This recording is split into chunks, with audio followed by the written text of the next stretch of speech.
Hey folks, walk with me. If you're seeing this on the day that this video comes out, this is the day that I'm starting EMDR.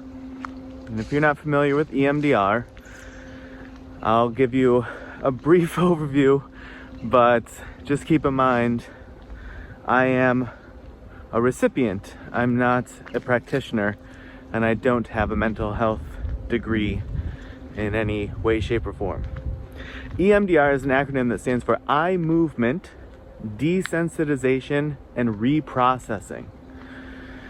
And the idea here, from my layperson perspective, is you utilize eye movements in order to desensitize yourself to previous traumatic events or the memory of past trauma, and then there is an engagement in reprocessing that trauma or that event.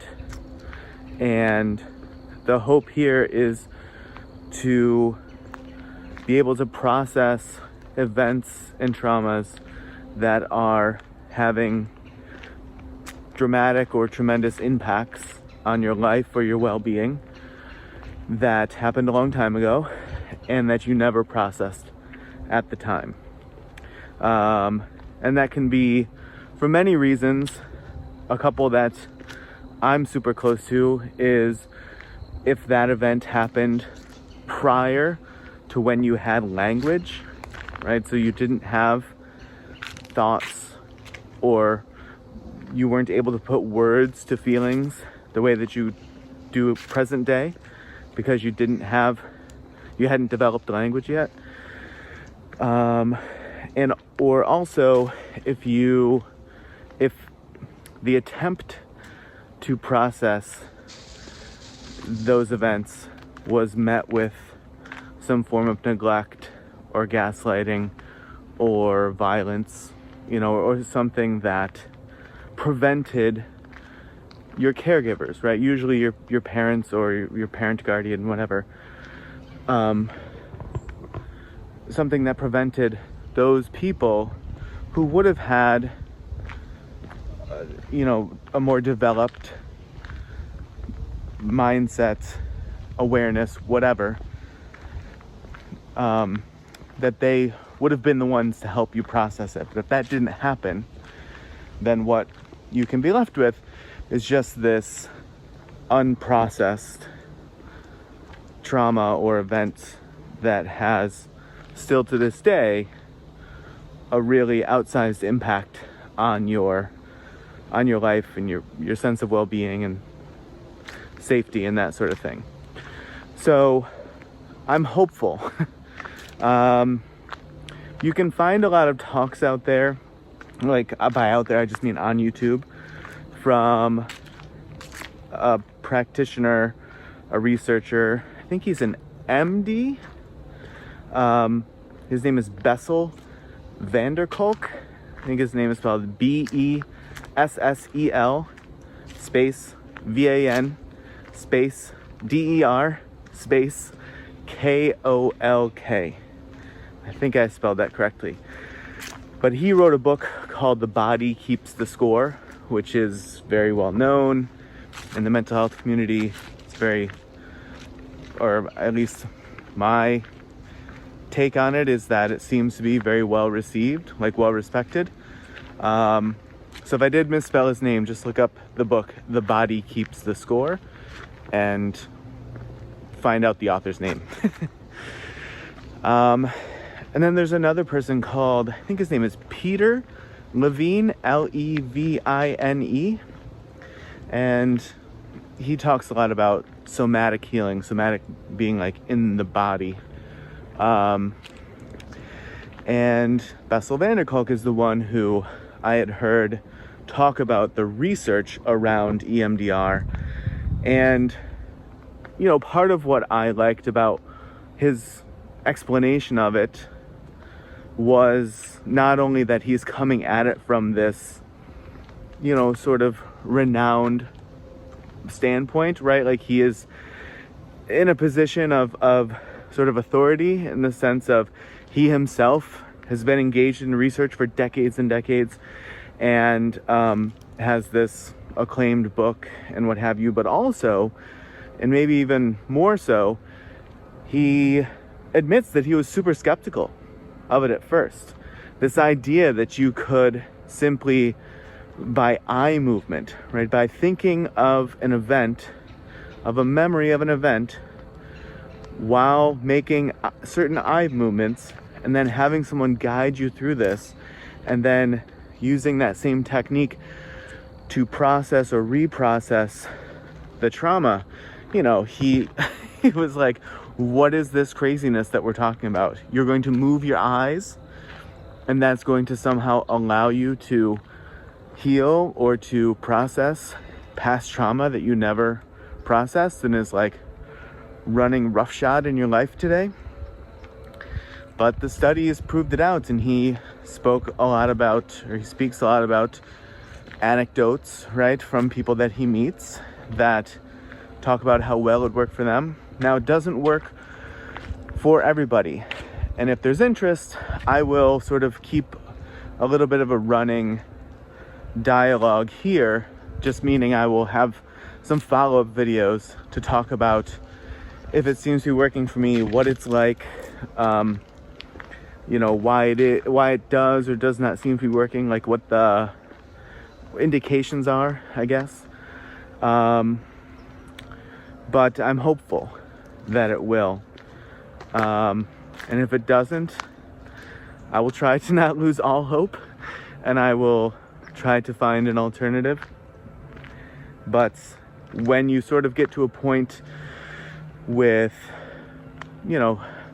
I say talk therapy, and I think maybe some people feel like that's me talking down on something, which is not my intention. But what I'm trying to say is therapy where you are talking about, trying to put words to feelings, and then talk about the way in which you perceive the world or perceive actions, and what you do with those things, and the feelings that they elicit from you, and so on and so forth. When there seems to be just some hills that seem like you cannot climb, right? There's barriers that are so deeply ingrained in you that, like, as an easy example, no matter how many times this person tells me that they love me, I will never believe them. I can logic my way through it, and I can understand that my disbelief of them is A, not helpful in the standpoint of a relationship, and B, is completely dismissive of exactly what they're telling me, and C, maybe is most often also completely incongruent with the actions that they take, right? Like, they do a lot of things that should be saying to me, I love you, I love you, I love you. When you have that sort of no amount of evidence basically changes the sense or the feeling, right? That's what I'm saying, or that's what I mean when I'm saying barrier, right? That sort of barrier. The hope here is that something like EMDR can help you bring to, I think Peter Levine says, bring it to completion, right? Not to necessarily get over it like it never happened, but to be able to get over it and say it's not still happening. That's what Bessel van der Kolk talks about a lot, is this sense, a person who is dealing with a heavy traumatized mind or body is often operating from a standpoint of that those traumatic events are still happening, present day. That there's no sense of, that was a horrible thing that happened, but it happened in the past and it's over, and it's not still happening, right? The problem is having the sense of it is still happening 24/7. It's happening, it's happening, it's happening. And I need to be hyper vigilant. I need to be aware. I need to be anxious about it. I need to be fearful about it, right? You need to just constantly be afraid of the world and suspicious of everyone. And, whatever it is, it could take a ton of different maturations or whatever. And to be able to get over that and have this sense of, okay, yes, it happened. And I processed it in a way that has allowed me to not ignore that it happened and not say that it has no influence in my life, but to say, I'm aware that it's not happening now, and it doesn't have something to do with other people and other events in my life. It was its own separate thing. So we'll see. It feels like, now that I'm saying it out loud, it sounds like a tall order. But I think that's why it feels like by you I'm saying me, feels like there's a need to try something out of the ordinary, something in addition to the norm, if you will, in the hopes that it can make some progress in overcoming those blocks and barriers, and that general sense of it's still happening. So yeah, like I said, to the extent that it's interesting at all, that's why I'm putting this video out and have put a few other videos out about it recently, is, you know, if it comes across the right person, right? Like if I hadn't happened to come across these talks by Bessel van der Kolk, it wouldn't have set me on this path to try to be in a position where I am set to do my first EMDR session. I would have had no awareness of it, what it was. I wouldn't have heard words that all of a sudden made me go, oh, that's what I'm feeling. Or that's how I see the world. And so my hope is just sort of that same effort here, right? Putting out yet another video into the world, but hopefully in an effort to say, if it connects with you, if you go, oh, that makes sense to me. I've never been able to make sense of it in that way. You know, that's the goal here. So to the extent to which that continues to be interesting or helpful or whatever, I will be happy to follow up and talk about my experience with EMDR as it progresses, as I feel like I have anything useful to say about it. I will. And if not, that's also fine.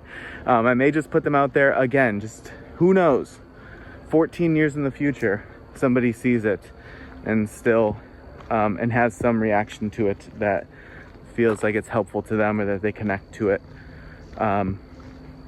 You know, that would be worth it for sure. All right, folks, long one today. Lucky 13-minute walk. If you walked with me, as you can see, it's very leafy fall out here at the moment, but shockingly warm. So we'll see how long that lasts for. Sooner than later, we'll be getting some snowy videos in, I'm sure. And up until now, I've been able to avoid the cold, rainy weather, but I'm sure we'll get stuck in the rain for some days ahead. No matter what, whether you walked or not, I certainly appreciate you watching. And as always, I will see you in the next video.